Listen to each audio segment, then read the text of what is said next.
After a bad car accident, I asked my wife to pick me up from the ER. She replied, "Sorry, I'm at lunch with my male best friend. Can't just leave." I texted, "Okay." What the police officer told her when they approached her table at the restaurant changed everything about her dinner with her friend.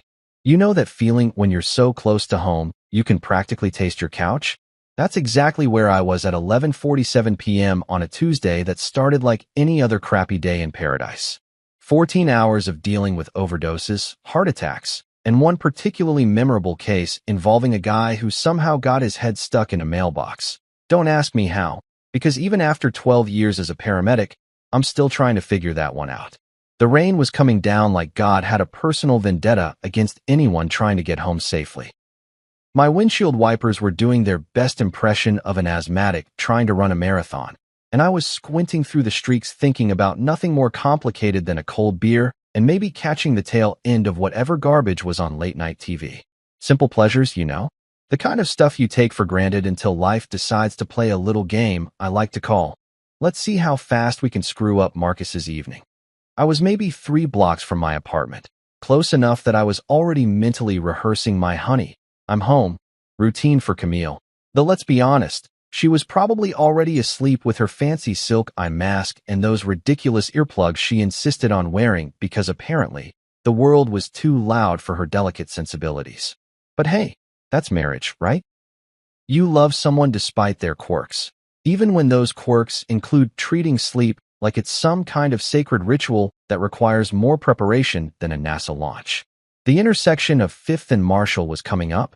You know, that sketchy one where half the streetlights are always busted and the other half flicker like they're auditioning for a horror movie. I slowed down because, call it professional paranoia, but when you've scraped enough people off the pavement, you tend to drive like your grandmother on a Sunday afternoon. The light was green, had been green for a good 10 seconds, so I started rolling through, already thinking about how I was going to explain to Camille why I was late again. That's when I heard it. The sound that every paramedic knows but never wants to hear when they're not on the job.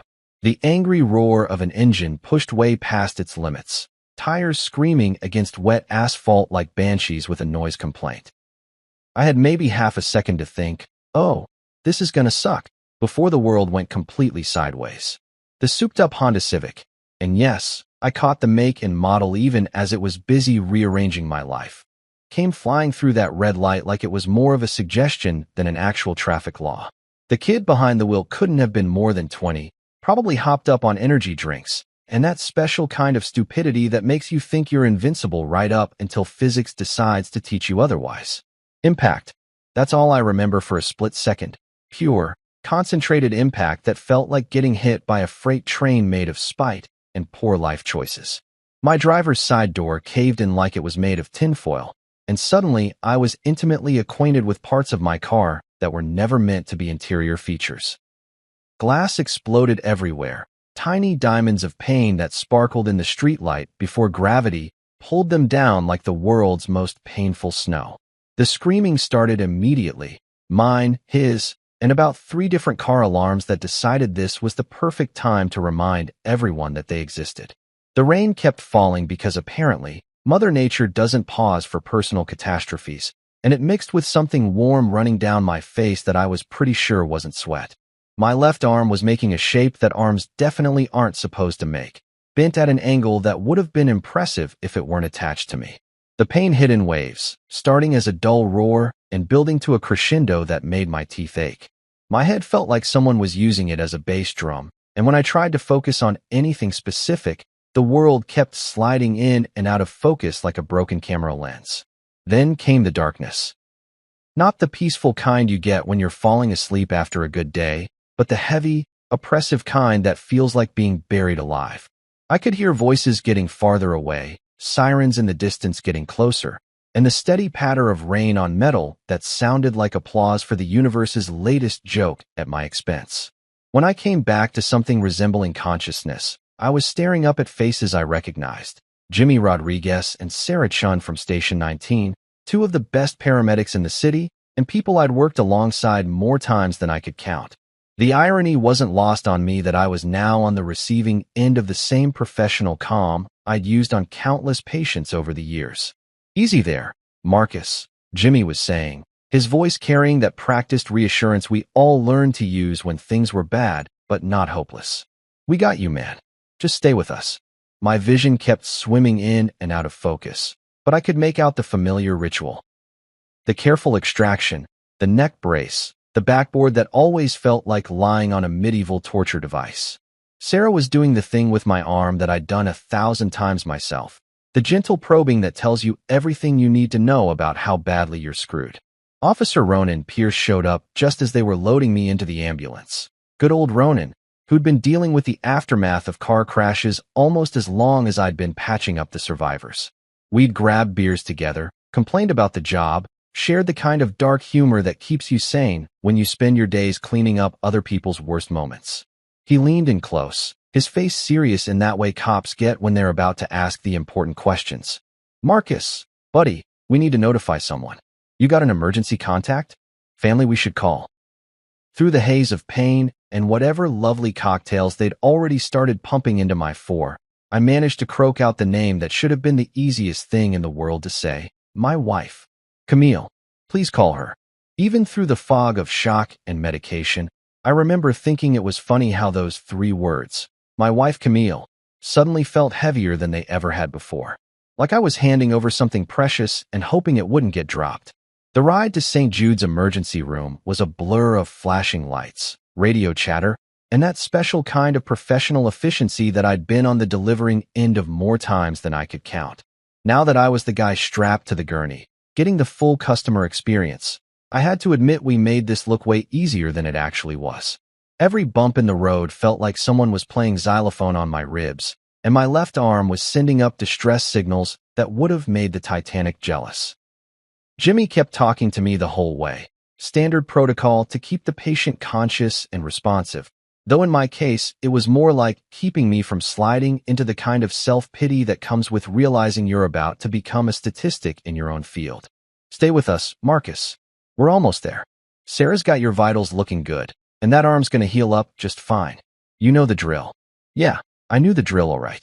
I also knew that looking good in paramedic speak usually translated to not actively dying at this very moment, which, considering the circumstances, I was willing to accept as a win. St. Jude's ER on a Tuesday night was exactly what you'd expect. Controlled chaos with a side of fluorescent lighting that made everyone look like extras from a zombie movie. The triage nurse, a battle-hardened woman named Betty who'd been working these halls since before I was old enough to know what a stethoscope was, took one look at me and started the paperwork dance that turns human suffering into billable hours. They got me onto one of those hospital beds that somehow managed to be both too hard and too soft at the same time, and within minutes I was hooked up to more machines than a NASA control room. The pain meds hit my system like a warm wave of artificial happiness, taking the edge off everything and making the world feel like it was wrapped in cotton batting. Dr. Jennifer Walsh showed up looking like she'd been pulled from a medical textbook, competent, professional, and carrying that particular brand of exhaustion that comes with spending your nights putting people back together. She poked and prodded with the kind of thoroughness that would have been impressive if it weren't happening to me. Well, Marcus, she said, consulting her clipboard with the satisfied air of someone who'd just solved a particularly interesting puzzle. You've got yourself a nice clean break in your left radius. Should heal up just fine with a cast and some patience. The concussion's mild, but we'll want to keep an eye on that. All things considered, you got pretty lucky tonight. Lucky, right. Nothing says lucky like getting T-boned by a kid who probably thought traffic laws were more like traffic suggestions. But I'd seen enough crashes to know she was right. I could have been scraped off the pavement with a spatula, so I guess lucky was relative. That's when the question I'd been dreading finally came up. Betty the triage nurse appeared at my bedside with that particular look that nurses get when they're about to deliver news that's going to make your day significantly worse. Honey, she said, and already I knew this wasn't going to be good because Betty only called people honey when she was about to break bad news gently. We've been trying to reach your wife like you asked. Called her 3 times now, but she's not picking up. I stared at the ceiling tiles, counting the little holes in the acoustic panels while my brain processed this information. 3 calls. 3 attempts to reach the person who was supposed to be my emergency contact, my ride or die, my better half. The person who should have dropped everything, and come running the moment she heard I was hurt. But I already knew where she was, didn't I? Tuesday lunch with Damian Price, her best friend, who had more money than sense and enough fake deep philosophy to choke a horse. Every Tuesday, like clockwork, they'd meet up at some trendy cafe downtown to discuss art and literature and whatever other pretentious garbage trust fund babies talked about when they weren't busy inheriting their way through life. Damien was one of those guys who wore designer jeans to look casual and quoted Nietzsche at dinner parties like he'd personally discovered philosophy. The kind of guy who called himself an entrepreneur but never seemed to actually do any work, unless you counted posting inspirational quotes on Instagram as a legitimate business venture. Camille always insisted he was like a brother to her, which might have been more convincing if brothers typically looked at their sisters the way I'd caught him looking at my wife. But hey, what did I know? I was just the husband who worked 14-hour shifts saving lives while she discussed the deeper meaning of abstract art over $20 salads. The pain meds made my fingers feel like they belonged to someone else, but I managed to fish my phone out of my pocket with my good hand. The screen was cracked, probably happened during my intimate encounter with that Honda Civic, but it still worked well enough to send a text. I typed slowly, each letter a small victory against the fog in my brain. Car accident. I'm at St. Jude's ER. Broken arm. Can you pick me up? I hit send and waited. The little delivered notification popped up immediately, so I knew the message went through. Then came the 3 dots that meant she was typing back, and for a moment I felt this pathetic surge of relief. Maybe she'd panic. Maybe she'd apologize profusely for not answering. Maybe she'd drop everything and rush over like a normal person would when their spouse ended up in the hospital. The response that came back was a masterclass in exactly how not to react when your husband nearly dies in a car crash. Ugh, Marcus, that sucks. But I'm at lunch with Damien. It's important. Can you get a cab? Let me know how it goes. I read it once, then again, then a third time because surely I was misunderstanding something. Maybe the concussion was affecting my reading comprehension. Maybe the pain meds were making me see things that weren't there. But no. There it was in black and white on my cracked phone screen. Her husband was in the emergency room, and her primary concern was that it might inconvenience her very important lunch date with her very important friend who wore scarves in July and thought having opinions about wine made him interesting. Ugh, Marcus, that sucks. Like I'd told her I was stuck in traffic or ran out of milk. Can you get a cab? Because nothing says loving spouse support quite like suggesting your injured husband take public transportation home from the hospital. The really beautiful part was, let me know how it goes. As if my medical emergency was some kind of minor inconvenience that she'd check in on later when it was more convenient for her social calendar.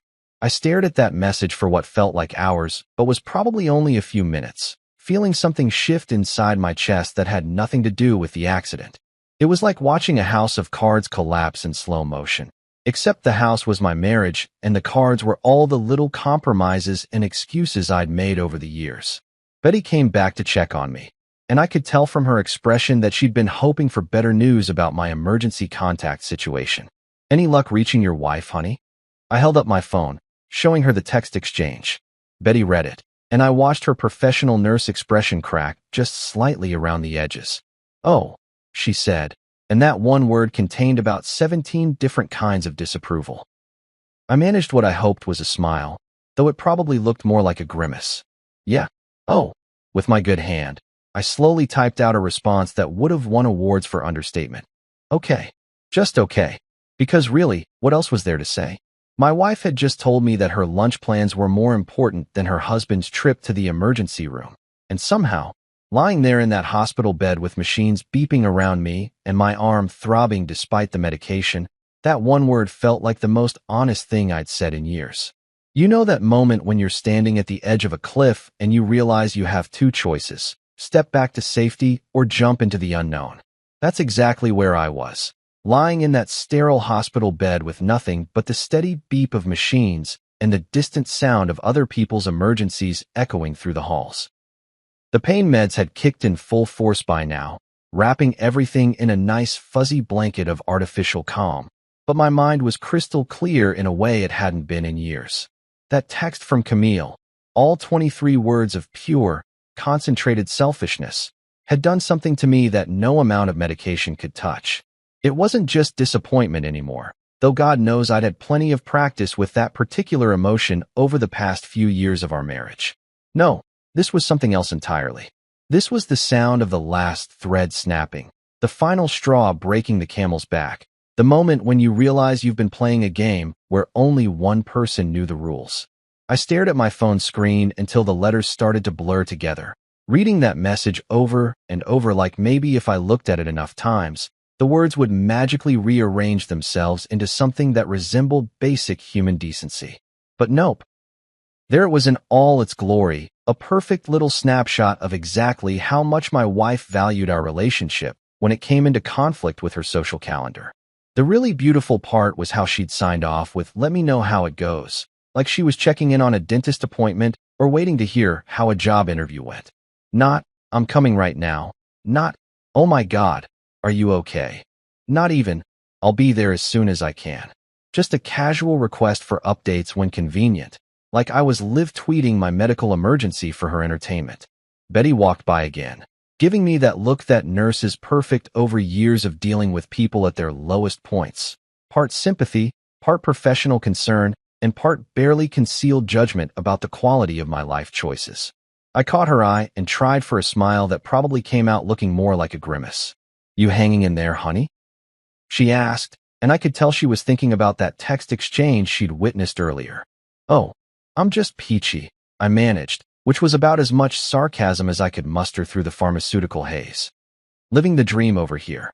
She patted my good arm with the kind of gentle firmness that only comes from years of dealing with people who are having the worst day of their lives. "You need anything? Someone else we can call maybe." That's when the idea hit me, not like a lightning bolt of inspiration, but more like a slow, warm realization that I actually had options here. See, the thing about being married to someone for 6 years is that you learn their routines, their habits, their little rituals. And Camille's Tuesday lunch with Damien wasn't just any old lunch. It was a production, a carefully orchestrated performance of sophistication and culture that always happened at the same place, at the same time, with the same pretentious attention to detail. The Marlowe Cafe, downtown, where they served $15 avocado toast and called it artisanal, because apparently adding an adjective made it worth 3 times what normal toast should cost. Where Damien would hold forth about whatever book he'd skimmed that week, while Camille hung on his every word like he was dispensing wisdom from on high, instead of just regurgitating shit he'd read on Wikipedia. I knew exactly where she was, and more importantly, I knew she'd be there for at least another hour because Camille never cut these lunches short. They were too important to her self-image, too central to whatever fantasy she'd built about herself as some kind of intellectual socialite who discussed philosophy over wine at 2 in the afternoon on a Tuesday. The pain meds were making me feel loose and reckless in a way that probably should have been a warning sign, but instead felt like permission. Permission to stop being the understanding husband, the guy who made excuses for his wife's behavior, the pushover who accepted, "I'm busy with Damien," as a reasonable response to a medical emergency. I picked up my phone again, scrolling through my contacts until I found Ronan's number. Officer Ronan Pierce, good old reliable Ronan, who'd been dealing with the aftermath of people's bad decisions for almost as long as I'd been patching up the results. We'd grabbed beers together after particularly rough shifts, commiserated about the job, shared the kind of gallows humor that keeps you sane when your daily routine involves cleaning up other people's worst moments. More importantly, Ronan was exactly the kind of by-the-book cop who took emergency notifications seriously. The kind of guy who believed that when someone ended up in the hospital, their emergency contact should actually be contacted, even if it meant interrupting their very important lunch date. My finger hovered over his number for just a moment while the last rational part of my brain tried to talk me out of what I was about to do. This was petty, it whispered. This was vindictive. This was going to cause a scene and embarrass Camille in front of her precious friend and probably end up making things worse between us in the long run. But you know what? That rational voice could go straight to hell, because it had been making excuses for Camille's behavior for years. And where had that gotten me? Lying alone in a hospital bed while my wife prioritized her social life over my well-being. I hit the call button. Ronan picked up on the second ring, his voice carrying that particular blend of authority and concern that cops use when they're not sure if they're about to deal with an emergency or just another routine call. "Pierce here. Marcus? How you holding up, buddy?" "Hey, Ronan," I said, and even through the medication fog, I could hear something different in my own voice, something harder, more resolved. "I'm doing okay, all things considered. But I've got a situation with my emergency contact." "Yeah? What's going on?" I could picture him on the other end of the line, probably sitting in his patrol car or at his desk, already reaching for a pen because Ronan was the kind of cop who took notes about everything. Detail-oriented, thorough, the type of guy who crossed every T and dotted every I because he understood that sometimes the little things mattered more than anyone realized. "She didn't answer her phone," I said, which was technically true, just not the whole story. "But I know where she is, the Marlowe Cafe downtown. Table by the window, probably. Maybe you could notify her in person?" There was a pause on the other end of the line, and I could practically hear the wheels turning in Ronan's head. He knew me well enough to know that I wasn't the type to cause drama without a good reason. But he also knew me well enough to sense that there was more to this story than I was letting on. "You sure about this, Marcus?" he asked, and there was something in his tone that suggested he understood exactly what I was asking him to do. "You want us to send officers to notify her at a restaurant?" I closed my eyes, letting the weight of the moment settle around me like a blanket. This was it, the point of no return, the moment when I stopped being the guy who accepted whatever scraps of attention his wife felt like throwing his way and started being the guy who demanded better. "I'm sure," I said, and for the first time in longer than I could remember, I actually meant it. "All right then, I'll send a couple officers over. You just focus on getting better, okay? Rest easy, Marcus." I hung up the phone and leaned back against the pillows, closing my eyes and letting a smile spread across my face, the first genuine smile I'd felt in months. Somewhere across town, Camille's very important lunch was about to get a very interesting interruption, and for once in our relationship, she was going to have to deal with the consequences of her choices in front of an audience she actually cared about impressing. The machines kept beeping their steady rhythm, but somehow the sound felt different now, less like a countdown to disaster and more like a metronome keeping time for whatever came next. The Marlowe Cafe was exactly the kind of place that charged $17 for a salad and called it an experience. All exposed brick and Edison bulbs, with mismatched vintage furniture that probably cost more than my monthly car payment, and a menu written in that pretentious font that makes you squint to figure out what the hell you're actually ordering. It was the type of establishment that attracted people who wanted to be seen being cultured, where conversations about sustainability happened over imported water and the waitstaff all looked like they were auditioning for indie films between shifts. Camille and Damien had claimed their usual spot by the floor-to-ceiling windows that faced the street, prime real estate for people watching and, more importantly, for being watched. She was wearing that cream-colored blouse she'd spent way too much money on, the one that made her feel sophisticated and worldly, paired with the gold jewelry that caught the afternoon light just right. Damien was in his standard uniform of artfully distressed jeans and a button-down that probably cost more than most people's weekly grocery budget, his perfectly tousled hair looking like he'd just rolled out of bed if beds came with personal stylists. They looked like a spread from some lifestyle magazine. Two beautiful people having a beautiful conversation in a beautiful space, completely insulated from the harsh realities of the world outside their bubble of privilege and pretension. Camille was laughing at something Damien had said, that musical laugh she used when she wanted to seem charmed and delighted, while he gestured with his wine glass like he was conducting an orchestra of his own brilliance. The other diners were the usual crowd you'd expect at a place like this.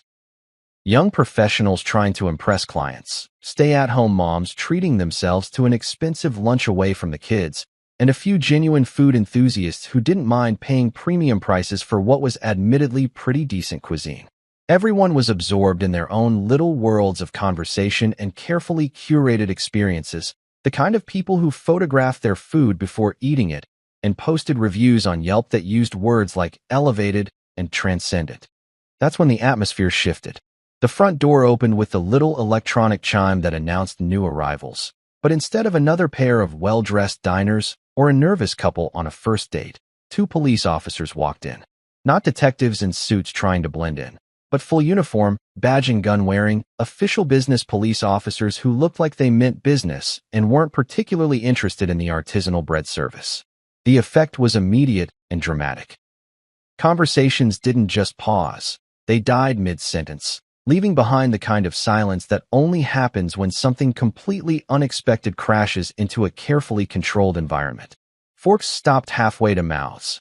Wine glasses froze in mid-sip, and every head in the place turned toward the door like they were watching a tennis match where the ball had just exploded. Officer Janet Mills led the way, a tall, no-nonsense woman with about 15 years of experience dealing with people on what were usually the worst days of their lives. Her partner, Officer David Chun, followed close behind, both of them scanning the room with the practiced efficiency of cops who knew how to spot what they were looking for in a crowd. Their boots made solid, authoritative sounds against the polished concrete floor, a rhythmic counterpoint to the sudden hush that had fallen over the entire restaurant. They approached Camille's table with the kind of purposeful stride that left no doubt about their destination. Every eye in the place was following their progress, and I could practically feel the collective intake of breath as the other diners realized they were about to witness some kind of drama unfold in real time. Officer Mills stopped directly beside Camille's chair, her presence commanding and impossible to ignore. Damien's fork was still suspended in midair, a piece of arugula dangling from it like a green flag of surrender, while Camille looked up with the kind of confused expression people get when their perfectly ordered world suddenly develops an unexpected crack. "Ma'am," Officer Mills said, her voice carrying clearly across the now silent restaurant. "Are you Camille Lane?" The question hung in the air like smoke, and I could imagine Camille's mind racing to process what was happening. Her name, spoken by a police officer, in front of all these people, in the middle of her very important lunch with her very important friend. The color started draining from her face as the implications began to sink in. "Yes," she managed, her voice smaller than usual, lacking the confident tone she used when discussing art installations or the deeper meaning of whatever pretentious novel Damien had recommended that week. What's wrong?" Officer Mills consulted her notepad with the kind of professional detachment that comes from delivering bad news, so often it becomes routine. "Your husband, Marcus Lane, was involved in a major vehicle accident earlier this afternoon. He was transported by ambulance to St. Jude's Hospital with significant injuries. We've been trying to contact you for over 2 hours. He listed you as his emergency contact."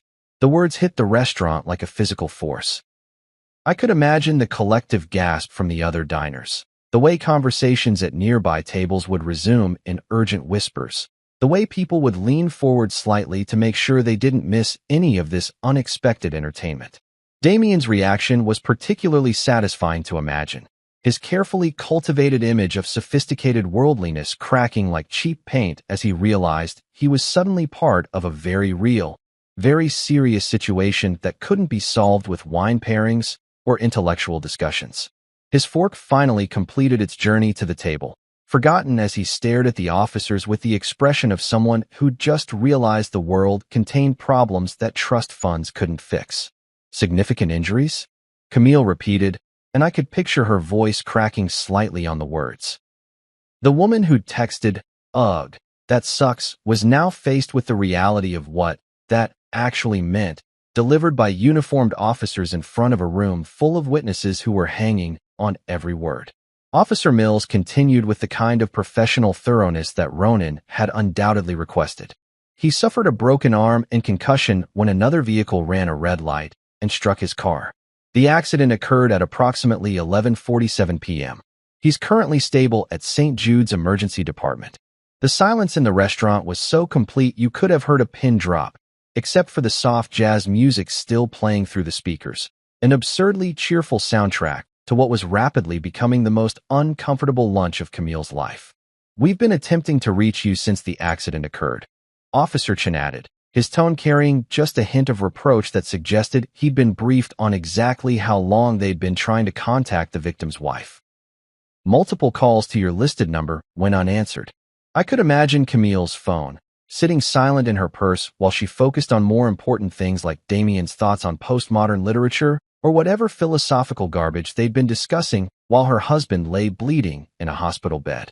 He specifically asked us to notify you in person," Officer Mills concluded, and those words were probably the most beautiful thing I'd ever heard, even though I wasn't there to witness their impact firsthand. The officer's tone was perfectly neutral, completely professional, but somehow managed to carry an undertone that suggested exactly what she thought about a wife who couldn't be reached when her husband was fighting for his life. It was the kind of subtle judgment that only comes from years of dealing with people's priorities and finding them wanting. "You'll also need to coordinate with the towing company regarding personal effects from the vehicle," Officer Chen added, consulting his own notes. "The car was declared a total loss at the scene. Here's the information for the impound lot." He handed her a business card, and I could imagine her taking it with shaking hands, still trying to process the fact that her husband's car, and nearly her husband, had been destroyed while she was discussing the artistic merit of overpriced appetizers. "That's all the information we have at this time, ma'am," Officer Mills said, closing her notepad with a decisive snap that probably echoed through the silent restaurant like a gunshot. "We strongly suggest you proceed to the hospital immediately." And then, with the same professional efficiency they'd used to enter, both officers turned and walked toward the door, their job complete, leaving behind a dining room full of people who'd just witnessed someone's carefully constructed world collapse in real time. I could imagine Camille sitting there in the aftermath, surrounded by the scattered remains of her sophisticated lunch and the weight of dozens of stares from strangers who now knew exactly what kind of person she was. Her perfectly planned afternoon, her important conversation with Damien, her entire self-image as someone who had her priorities straight. All of it reduced to rubble by a simple police notification that she should have received hours ago in the privacy of a phone call. But she'd chosen differently, and now everyone in that restaurant knew it. Back at St. Jude's, I was getting the full VIP treatment. If VIP stood for a very injured person instead of very important person. Dr. Walsh had just finished explaining the thrilling details of my medical situation, while a nurse who looked like she could bench press a small car carefully maneuvered my busted arm into what would become my stylish new accessory for the next 6 to 8 weeks. The cast was going to be that lovely hospital beige color that screamed, I made poor life choices. But hey, at least it would match my current mood. The stitches were the fun part. Apparently, when glass decides to redecorate your face, it likes to get creative with the patterns. Nothing too dramatic, just a few artistic slashes that would probably leave me looking like I'd gotten into a fight with a very small but very determined ninja. The doctor assured me they'd heal up fine and barely leave scars, which was great news for my already devastated modeling career. I was lying there contemplating the acoustic tiles and the ceiling and wondering if there was some kind of cosmic joke being played at my expense when I heard a familiar voice cutting through the usual hospital chaos like a machete through bureaucratic bullshit. Where is he? Where's my idiot brother? Tessa, my younger sister, the human hurricane who could turn a library into a war zone just by walking through the doors. I heard her before I saw her, which was usually the case with Tess. She had a voice that could cut through steel and a personality to match. The sound of her approach was like hearing the cavalry charge, if the cavalry wore designer boots and had a master's degree in corporate warfare. She appeared in my doorway looking exactly like what she was, a successful marketing executive who'd just abandoned whatever important meeting she'd been in to rush to the hospital. Her blonde hair was still perfectly styled despite the obvious speed with which she'd gotten here, and she was wearing one of those power suits that cost more than most people's monthly rent. Tessa had always been the sibling who landed on her feet, the one who turned every setback into a comeback story and every obstacle into a stepping stone. But right now, she looked like she was ready to burn down half the city to get to whoever had hurt her big brother. Jesus Christ, Marcus, she said, taking in the full scope of my condition with the kind of clinical assessment that came from years of dealing with crisis management in the corporate world. You look like you got hit by a truck. Close. I managed, holding up my phone to show her the text exchange that had become the centerpiece of my evening's entertainment. Honda Civic. But check this out. This is the real injury. Tessa took my phone and read through the messages, her expression shifting from concern to disbelief to what I could only describe as controlled nuclear fury. She read it once, then again, then a third time like she was making absolutely sure she hadn't misunderstood something fundamental about human decency. Are you fucking kidding me? She said, and I was pretty sure the nurse 3 rooms over could hear her. She said, ugh, that sucks about her husband being in a car accident. Don't forget the part where she suggested I take a cab home from the emergency room. I added helpfully. That was my personal favorite touch. Tessa stared at the phone screen for another long moment, and I could practically see the gears turning in her head. My sister didn't just get angry, she got strategic. When Tessa decided someone needed to be dealt with, she approached it like a military campaign, complete with tactical planning and precision execution. Oh, we're done, she said finally, handing me back my phone with the kind of careful control that suggested she was fighting the urge to throw it against the wall. We are so fucking done with this bullshit. I asked, though I had a pretty good idea where this was heading. Marcus, I've been watching you make excuses for that woman for 6 years, Tessa said, pulling up the visitor's chair with more force than strictly necessary. 6 years of watching her treat you like an inconvenience, like some kind of backup plan she keeps around for when her real life gets boring. And now this. She gestured at my cast, my stitched-up face, the general disaster that had become my evening. Your husband is lying in a hospital bed, and her biggest concern is that it might interrupt her lunch date with Captain Trust Fund? No, absolutely not. This ends tonight. The thing about Tessa was that when she made a decision, it wasn't really a suggestion or a proposal. It was more like a natural law that the universe just had to adjust to accommodate.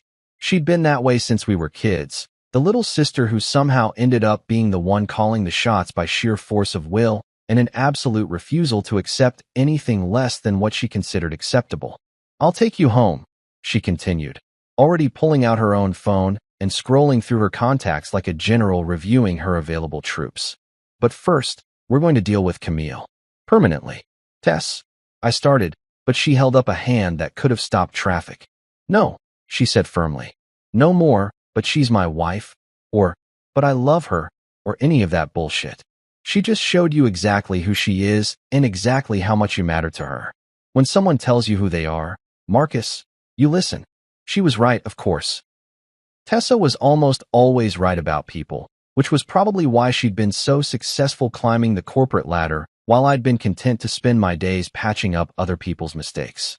She had this ability to cut through all the noise and see people for exactly what they were, without the rose-colored glasses that the rest of us use to make reality more palatable. Besides, she added, her voice taking on that particular tone that meant she'd already started planning whatever came next. This isn't just about tonight. This is about all the nights, all the times she's chosen something or someone else over you, all the ways she's made you feel like you should be grateful for whatever scraps of attention she felt like throwing your way. I thought about that for a moment, letting the truth of it settle in my chest next to all the other uncomfortable realizations this night had brought. Tessa wasn't wrong. This wasn't an isolated incident. It was just the most obvious example of a pattern that had been going on for years. All those times Camille had been too busy, too tired, too focused on her own priorities to make space for mine. All those moments when I told myself that this was just how marriage worked, that compromise meant accepting less than what you actually needed. So what are you suggesting? I asked, though I suspected I already knew the answer. Tessa's smile was the kind that had probably sent shivers down the spines of countless corporate executives who'd underestimated her over the years. It was the smile of someone who'd just figured out how to solve a problem that everyone else thought was unsolvable. I'm suggesting we clean house, she said, scrolling through her phone with the focused intensity of someone who was already 3 steps ahead of the conversation. I'm suggesting we make sure that when Princess Camille finally decides to grace us with her presence, she finds out exactly what happens when you choose a lunch date over your husband's life. The machines kept beeping their steady rhythm around us, but somehow the sound felt different now, less like medical equipment monitoring a patient and more like a countdown timer marking the end of something that had been broken for longer than I'd been willing to admit. We're going to clear her out of your life, Tessa said with the kind of finality that suggested the decision had already been made and the rest was just logistics. Completely. Permanently. And we're going to do it right. And looking at my sister's face, seeing the determination there that I'd watched her use to bulldoze through every obstacle life had thrown her way, I realized that for the first time in years, I actually believed that things were about to change. The beautiful thing about pain medication is that it doesn't just dull physical pain. It also provides this lovely buffer between you and the emotional train wreck that your life has suddenly become. So when my phone started buzzing like an angry wasp trapped in a jar, I was able to watch the incoming messages from Camille with the kind of detached fascination usually reserved for nature documentaries about predators in their natural habitat. The first text came through while Tessa was still in full battle planning mode, scrolling through her contacts and muttering things that would have made a sailor blush. My phone lit up with Camille's name, and I have to admit, there was a moment where some pathetic part of me thought maybe, just maybe, she was calling to apologize, to explain, to somehow make this whole disaster make sense. I should have known better. I'm on my way. I didn't know it was that serious. That was message number 1, and already I could feel my blood pressure rising despite the pharmaceutical cocktail keeping me artificially calm. She didn't know it was that serious? I'd literally told her I was in the emergency room with a broken arm. What part of emergency room and broken arm suggested a minor inconvenience that could wait until after dessert and coffee? But wait, there was more. Because apparently, when Camille was on a roll, she really committed to the performance. Why didn't you call more than once? And there it was, the classic deflection move that I'd seen her pull countless times over the years. Something goes wrong, and somehow it becomes someone else's fault. Never mind that she'd ignored 3 calls from the hospital while her husband was being cut out of a mangled car. Never mind that any normal human being would have answered their phone when the hospital kept calling. No, the real problem was that I hadn't tried hard enough to reach her. Tessa looked up from her phone when she heard me make that particular sound that's somewhere between a laugh and a growl. "What now?" she asked, though her expression suggested she already knew this wasn't going to be good news. I showed her the messages, watching her face cycle through the same progression of emotions I'd just experienced: confusion, disbelief, and finally, the kind of cold fury that made me glad we were related instead of enemies. "Oh, this bitch has some serious balls," Tessa said, and I was pretty sure the elderly patient in the next bed could hear her through the thin walls. "She's actually trying to make this your fault?" Before I could answer, my phone buzzed again. Message number 3 in what was rapidly becoming a masterclass in how not to respond when your spouse nearly dies in a car accident. "Did you seriously send cops to embarrass me? That was cruel, Marcus." I stared at that message for a long moment, feeling something shift inside my chest that had nothing to do with the accident and everything to do with the slow, dawning realization that I was married to someone who was genuinely, spectacularly selfish. Not just inconsiderate or thoughtless. Actually, fundamentally incapable of seeing beyond her own immediate needs and wants. She was embarrassed. Her husband was lying in a hospital bed, and her primary concern was that she'd been embarrassed in front of her trust fund boyfriend and a restaurant full of strangers who now knew exactly what kind of person she was. The fact that those cops had been sent because she'd ignored multiple calls from the hospital while her husband fought for his life? Totally irrelevant. The real victim here was Camille and her wounded pride. "Let me guess," Tessa said, reading over my shoulder. "She's mad that you made her look bad?" "Gets better," I said, because apparently my phone wasn't done delivering this evening's entertainment.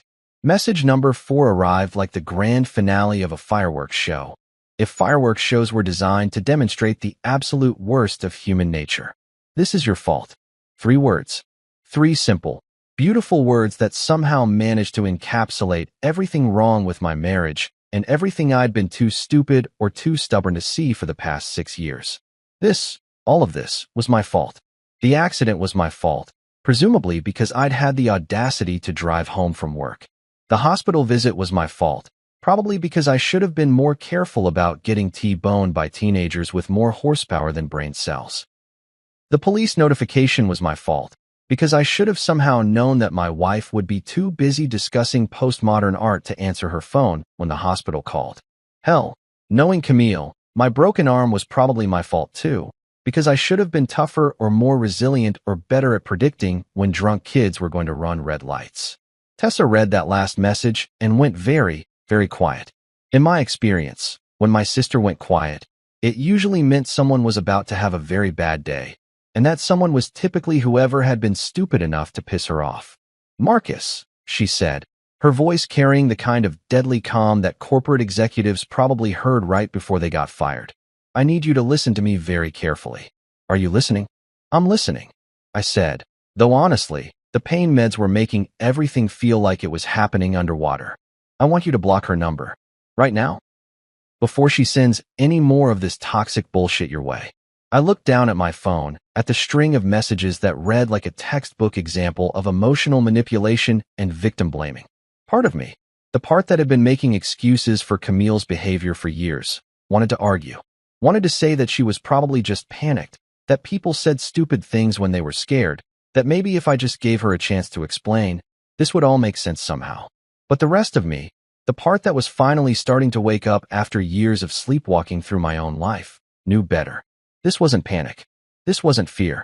This was Camille showing me exactly who she was when the chips were down, when something actually mattered, when she had to choose between her own convenience and her husband's well-being. And she'd chosen convenience.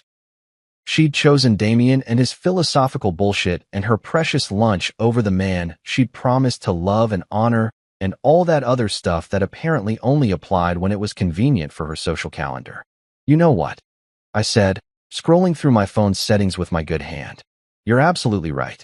I found her contact information and hit the magic button that would send any future communications from my loving wife straight into the digital void where they belonged. Block contact. Are you sure? Yes, I was sure. More sure than I'd been about anything in a very long time. The screen confirmed the action with a little notification that somehow felt more satisfying than any of the pain medication they'd been pumping into my system. Camille Lane, contact blocked. 3 beautiful words that felt like the first honest thing that had happened all day.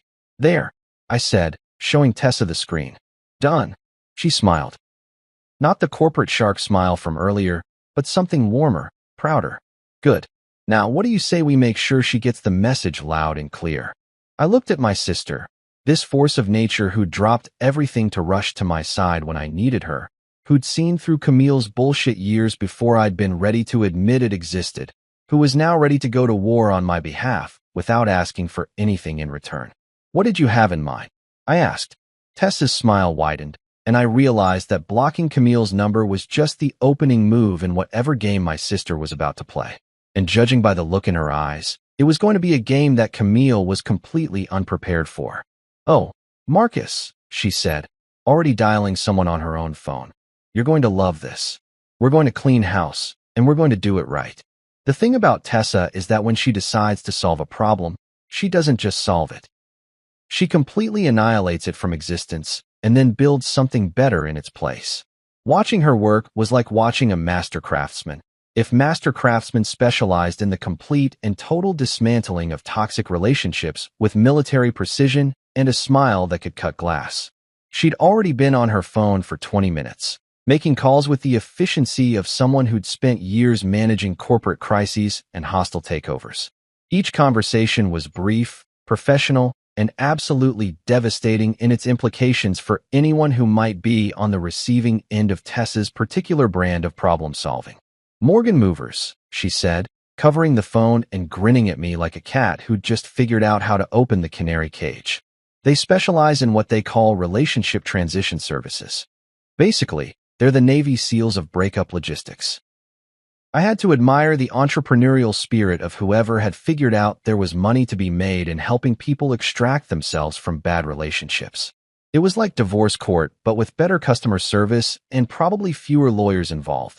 Though knowing Tessa, she'd probably already thought of that angle too. Hi, this is Tessa Lane calling for my brother Marcus, she said into the phone, her voice taking on that particular tone she used when she was about to charm someone into doing exactly what she wanted. We need a complete pack-out and removal service for tomorrow morning. 1-bedroom apartment, downtown.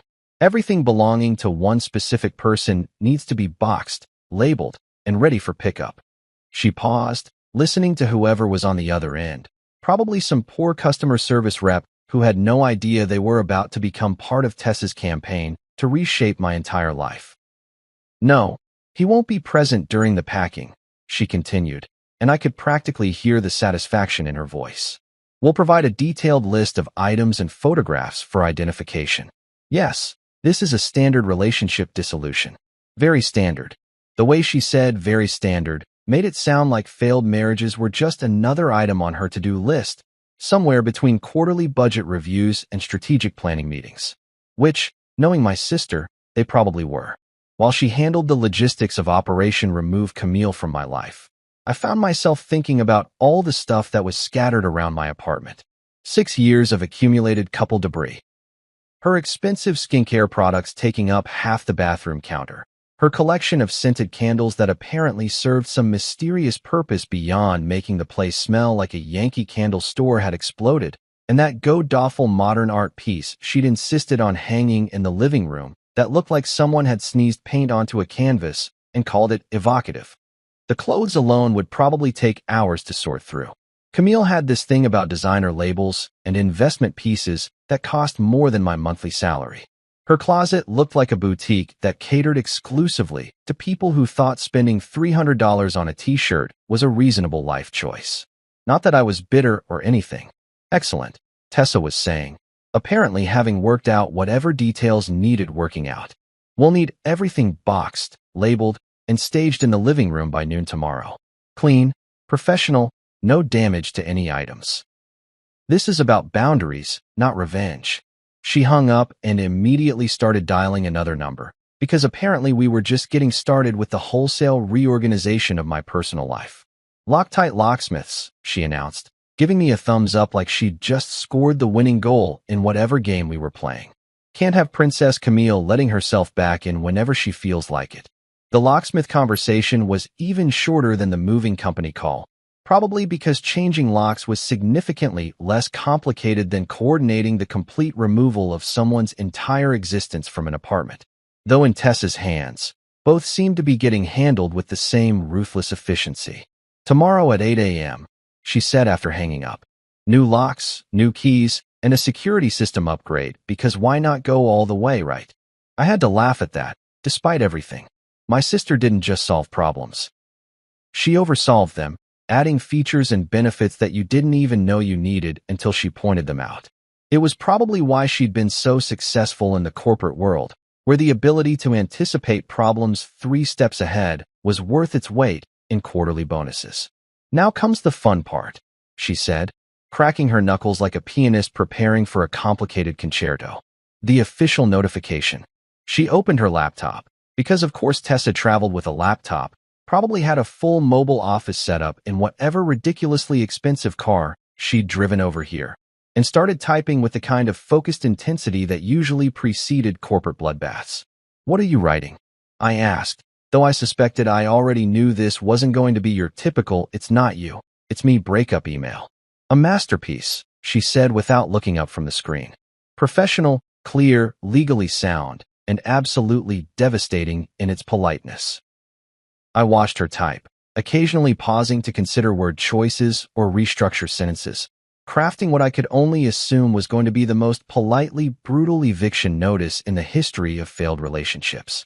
Every few seconds, she'd smile to herself, apparently pleased with whatever literary devastation she was creating. Read this, she said finally, turning the laptop toward me. Subject: Retrieval of personal property, ***. From Tessa Lane, ***. Camille, your relationship and residence with Marcus Lane have been terminated effective immediately. Following your response to his medical emergency this afternoon, it has become clear that this living arrangement is no longer sustainable or appropriate.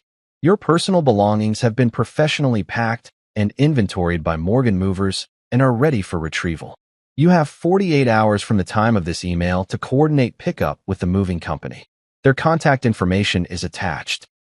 Please note that the locks have been changed as a security precaution. Any future access to the property will require advance coordination through the moving company or legal counsel.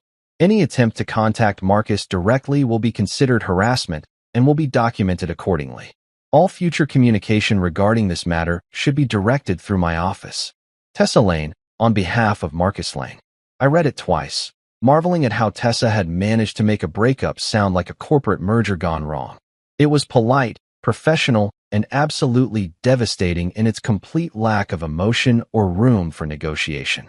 There was no "let's talk about this," or "maybe we can work things out," just cold, hard logistics, and a clear timeline for removing yourself from someone's life. Jesus, Tess, I said, genuinely impressed. This reads like you're terminating a business contract. Because that's exactly what I'm doing, she replied, already moving the cursor to the send button. Camille treated your marriage like a business arrangement where she got all the benefits and none of the responsibilities. So now she gets to experience the business end of that arrangement. The email disappeared with a soft whoosh, carrying with it the official end of my 6-year marriage and the beginning of whatever came next. I watched the sent confirmation appear on the screen and felt something shift in my chest. Not sadness, exactly, but more like relief. Like I'd been holding my breath for years and was finally allowed to exhale. There, Tessa said, closing the laptop with a decisive snap. Clean, professional, and completely final. By Thursday morning, it'll be like she was never there. I looked around the hospital room, at the machines beeping steadily beside my bed, at my sister who dropped everything to come wage war on my behalf, at the cast on my arm that was somehow the least broken thing about my life right now. You know what the weird part is? I said, "What's that?" For the first time in years, I actually feel like I can breathe. That night, after Tessa had finally gone home with promises to check on me first thing in the morning and threats to personally hunt down anyone who gave me grief about my situation, I was lying in my own bed for the first time in what felt like a decade. The apartment was weird without Camille's presence, not emptier exactly. More like when you finally turn off a TV that's been playing background noise for so long you forgot it was there. The silence wasn't lonely, it was peaceful. The pain meds were wearing off enough that I could think clearly, but not so much that my arm felt like it was trying to secede from the rest of my body. I was scrolling through Netflix with my good hand, looking for something mindless to fall asleep to, when my phone buzzed with a notification that made me do a double take. Instagram message request. From Damian Price. I stared at the notification for a solid 30 seconds, trying to process what possible reason Captain Trust Fund could have for sliding into my DMs. This was the same guy who'd been having his very important lunch with my wife while I was bleeding in a hospital bed. The same guy who probably thought emergency contact was something you called when you ran out of champagne at a dinner party. Curiosity won out over common sense, a pattern that had gotten me into trouble before, but never quite like this. I opened the message, not sure if I was about to read an apology, a confession, or just more evidence that the entire universe had lost its collective mind. Hey man, I didn't know about your accident. When the cops came, I was shocked. I asked Camille why she hadn't left earlier. She just shrugged. That's not the kind of person I want in my life. I'm sorry for being part of this mess. Hope you recover fast. I read it once. Then again. Then a third time because apparently this night was just going to keep delivering surprises until my brain completely gave up trying to process them. Damian Price. The guy I'd spent years assuming was trying to steal my wife, the trust fund philosopher who quoted dead Germans at dinner parties and wore scarves in July, was apologizing to me. And not just apologizing, but essentially confirming that Camille was exactly as awful as her behavior suggested. The really fascinating part was that detail about him asking why she hadn't left earlier and her response being a shrug. A fucking shrug. Her husband was in the hospital, and when her supposed best friend suggested maybe she should go check on him, she shrugged like he'd asked her opinion about the weather. I could picture the scene. Damien probably doing that thing rich people do when they're confronted with actual human suffering. That uncomfortable shifting around while they try to figure out how to respond appropriately. And Camille, faced with the choice between appearing caring and admitting that she'd rather finish her meal than deal with her husband's medical emergency, just shrugged. It was almost impressive in its complete lack of self-awareness. Most people, when caught being heartless in front of witnesses, at least had the decency to pretend they cared. But not Camille. She was apparently so committed to her own priorities that she couldn't even fake concern when social pressure demanded it. The fact that Damien, Mr. Pretentious Philosophy himself, was horrified enough by her reaction to reach out to me spoke volumes about just how badly she'd handled the situation. This was a guy who probably thought empathy was a wine varietal, and even he could see that something was fundamentally wrong with a woman who couldn't be bothered to show concern for her injured spouse. That's not the kind of person I want in my life. Coming from Damien, that was practically a character assassination. He was essentially saying that Camille had failed some basic test of human decency so spectacularly that even someone who spent his days discussing the deeper meaning of abstract art couldn't overlook it. I found myself laughing, not the bitter, angry kind of laugh I'd been doing all day, but something closer to genuine amusement. The irony was just too perfect. I'd spent years being jealous of Damien, worried that he was going to steal my wife away with his sophisticated conversation and his designer lifestyle. Turns out, he had better judgment about people than I did. The message was weak, sure. It was the kind of apology that rich people give when they want to distance themselves from someone else's bad behavior without actually taking any real responsibility. But it was also revealing in ways that Damien probably didn't realize. He'd been there. He'd seen Camille's reaction firsthand. And whatever he'd witnessed had been so off-putting that he'd felt compelled to reach out to the husband he barely knew to essentially say, "Holy shit, your wife is terrible, and I want no part of this." More importantly, it meant that Camille hadn't just lost her husband tonight. She'd also lost her backup plan, her safety net, her best friend, who'd been providing her with the intellectual stimulation and sophisticated companionship that apparently I was too blue-collar to offer. Damien Price, with his trust fund and his philosophical pretensions and his carefully curated lifestyle, had looked at Camille's behavior and decided she wasn't worth keeping around. The guy who probably had women throwing themselves at him left and right had seen enough of my wife's true character in one afternoon to know he wanted nothing to do with her. That was the most damning indictment of all. Not the blocked phone calls, not the dismissive text messages, not even the shrug when asked why she wasn't rushing to her husband's bedside. The real truth about Camille was that even the people she thought were her allies, the ones she'd prioritized over her marriage, found her behavior unacceptable when it really mattered. I thought about responding to Damien's message, maybe thanking him for the information or asking for more details about exactly what had happened at that restaurant. But honestly, what was the point? The damage was done, the truth was out, and adding more drama to this shit show wasn't going to change anything. Instead, I just deleted the message request and went back to browsing Netflix. Damien could keep his weak apology and his guilty conscience. I had more important things to think about, like what I was going to do with all the extra closet space I was about to have. The apartment felt different now, not just quiet, but somehow cleaner. Like someone had opened all the windows and let out years of accumulated toxicity.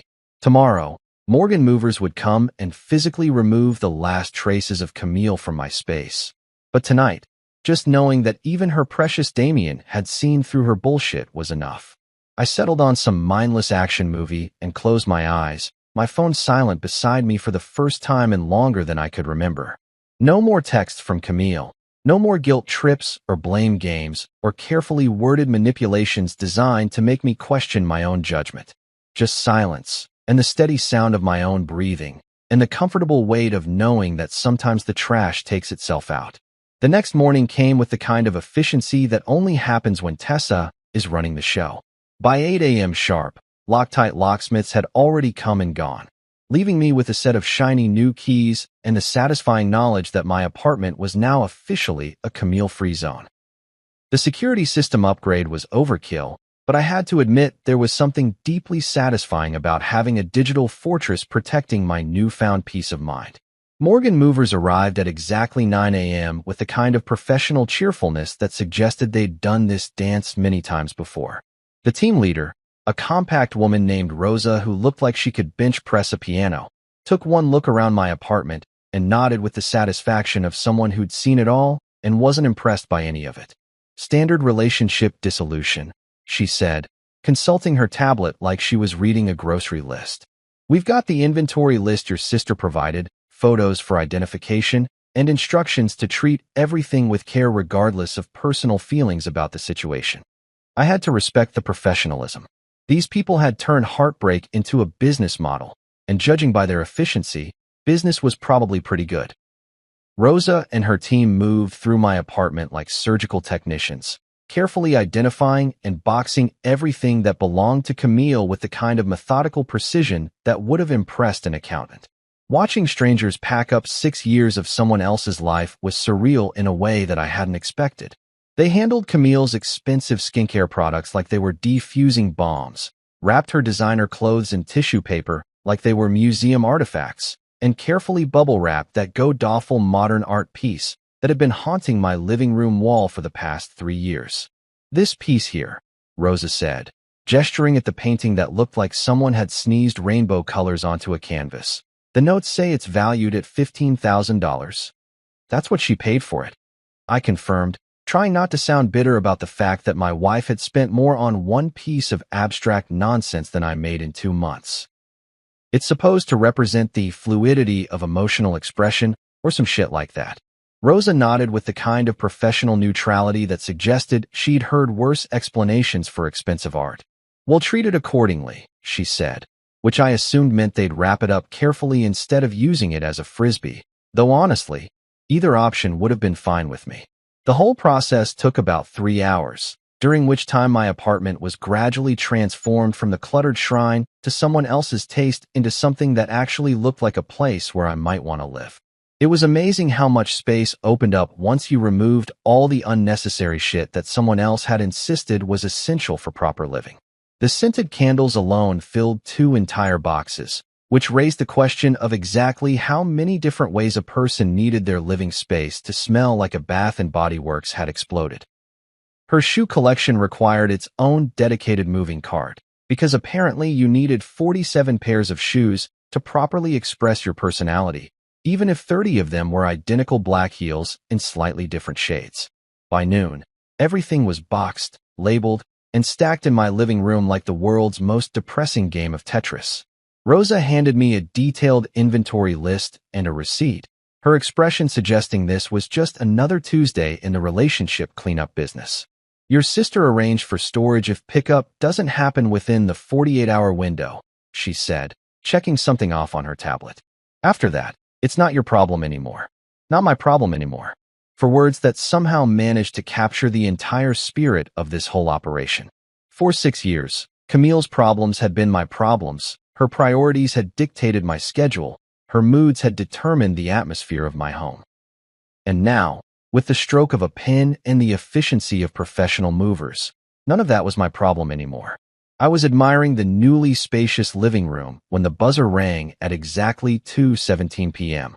The security camera showed a sleek black Mercedes parked outside, the kind of car that screamed, "I have money and I want everyone to know it." Camille's father's car. Mr. Howard Blythe stepped out of the driver's seat looking like he'd rather be anywhere else in the world. Howard was old-school corporate elite, the kind of guy who wore 3-piece suits to barbecues and thought casual Friday meant removing his cufflinks. He'd always been polite to me in that stiff, formal way that rich people use when they're talking to someone they consider beneath their social station but can't quite dismiss entirely. For 6 years, he'd called me the steady rock whenever anyone asked about his daughter's husband.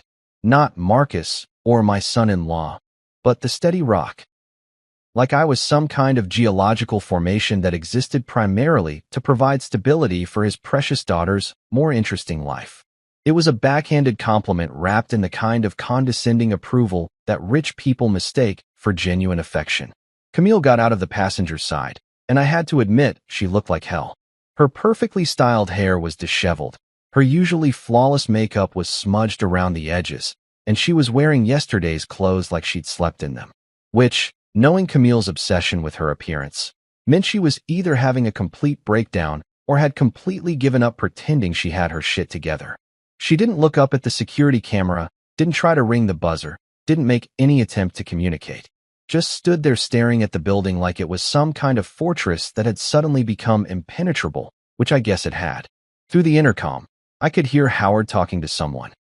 Probably coordinating with the moving company on his phone, because even in family crisis mode, he was still the kind of guy who delegated everything to other people. Camille stood next to him like a ghost of herself, and for just a moment, I felt something that might have been pity. But then I remembered her text messages from yesterday, her shrug when Damien suggested she should check on her injured husband, the casual way she'd suggested I take a cab home from the emergency room. The pity evaporated pretty quickly after that. The movers worked with the same professional efficiency they'd shown earlier, loading box after box into the Mercedes with the kind of careful attention that suggested Howard was paying them well to make this as painless as possible.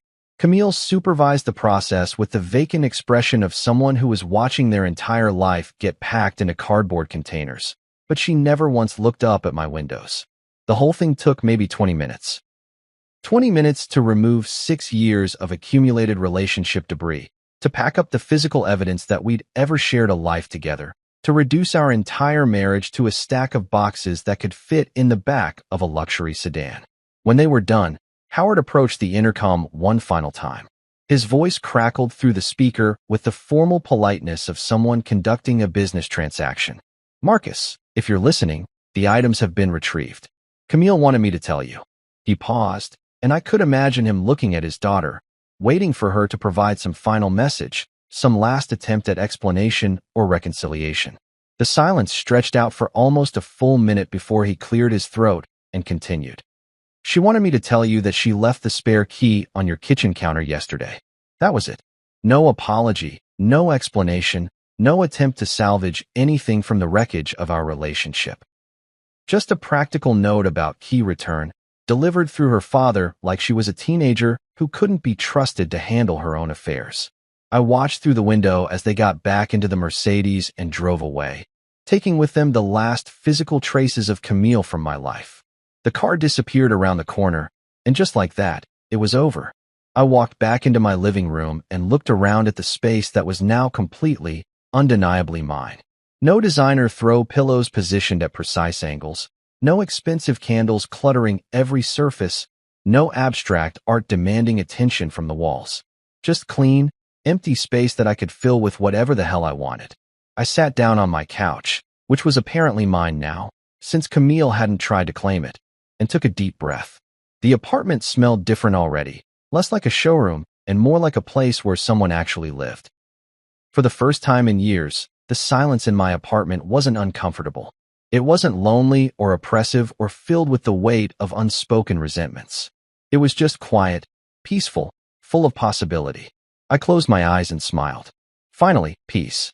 7 months later, and I'm sitting in the same apartment that used to feel like a museum dedicated to someone else's taste, except now it actually looks like a place where I live. The walls have my pictures on them, shots from work, a few landscapes I took on weekend trips, even that ridiculous photo of me and my paramedic crew after we won the department's chili cook-off. Real life, not the sanitized perfection that Camille had insisted on maintaining. My arm healed up perfectly, just like Dr. Walsh said it would. The scars on my face faded to thin silver lines that most people don't even notice unless I point them out. But the real healing, the stuff that doesn't show up on x-rays, that took a little longer. Turns out, when you spend 6 years accepting less than you deserve, it takes some time to remember what you're actually worth. Work's been good. Better than good, actually. Without the constant background stress of managing someone else's emotional needs and social calendar, I've been able to focus on what I'm actually good at. Last month, I got a commendation for handling a multi-car pileup that could have been a complete disaster. Funny how much better you perform when you're not wondering if your spouse will be annoyed that you're working late again.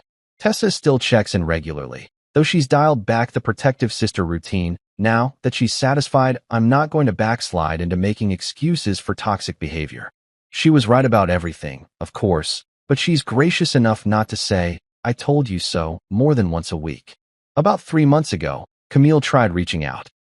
One long, exhausting email that somehow managed to hit every manipulation technique in the handbook. She was sorry. She panicked. She didn't realize how serious the accident was. Damien had pressured her to stay at lunch. Blah, blah, blah. The greatest hits of someone who'd finally figured out that actions have consequences, but still couldn't quite grasp the concept of personal responsibility. The email ended with the predictable plea, "I miss our life. I want it back. Please think about it." I read it exactly once, then did something that would have seemed impossible 6 months earlier. I didn't respond. Not with anger, not with explanations, not with a detailed breakdown of exactly why she was wrong about everything. I just didn't respond at all. Instead, I set up an email filter that sends anything from her address straight to the trash folder, where it belongs with the rest of the garbage I don't need cluttering up my life. The thing about revenge is that most people think it involves dramatic confrontations and elaborate schemes designed to make the other person suffer. But real revenge, the kind that actually matters, is so much simpler than that. It's silence. It's boundaries. It's waking up in a space where no one treats you like their backup plan. Camille chose rose and risotto over her husband lying in a hospital bed. She chose her social calendar over basic human decency, her trust fund philosopher over the man who'd spent 6 years trying to make her happy. Those were her choices, and now she gets to live with the consequences of them. I chose differently. I chose peace over drama, self-respect over settlement, silence over endless explanations that would never be enough anyway. The apartment is quiet these days, but it's a good kind of quiet.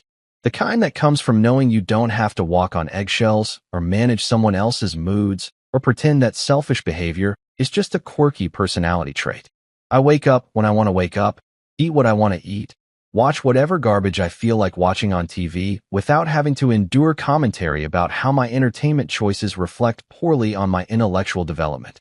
Sometimes I run into people who knew us as a couple, and they ask about Camille with that careful tone people use when they're fishing for gossip. I just tell them we're not together anymore and change the subject. No drama, no detailed explanations, no bitter rants about her character flaws. Just a simple statement of fact and a firm redirect to literally anything else. I erased her from my story completely, and I'm writing a better one now. One where the protagonist doesn't accept crumbs and call it a feast, where the hero actually values himself enough to demand better treatment, where the ending involves peace instead of chaos. It's a good story, and for the first time in years, I'm looking forward to seeing how it turns out.